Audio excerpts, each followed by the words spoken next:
بسم اللہ الرحمن الرحیم۔ السلام علیکم محترم ناظرین۔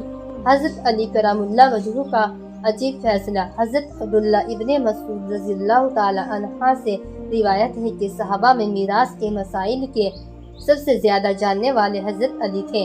ایک عورت حضرت علی کے پاس آئی کہ آپ کے قاضی صاحب نے مجھے میراث میں سے 1 دینار دیا ہے، حالانکہ میرے بھائی نے 600 دینار ترکہ چھوڑا ہے۔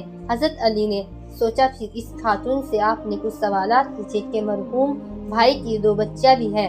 عورت نے ہاں میں جواب دیا۔ فرمایا 2-3 وہ لے گئی، یعنی 600 میں سے 400 دینار۔ پھر پوچھا کہ مرحوم کی ماں بھی زندہ ہے۔ عورت نے ہاں میں جواب دیا۔ فرمایا 1/6 وہ لے گئی، یعنی 600 میں سے 100۔ پھر پوچھا کہ مرحوم کی بیوی بھی زندہ ہے۔ عورت نے ہاں میں جواب دیا۔ فرمایا 1/8 وہ لے گئی، یعنی 600 میں سے 75 دینار۔ پھر پوچھا کہ بیوی کیا تمہارے 12 بھائی ہیں؟ اس نے ہاں میں جواب دیا۔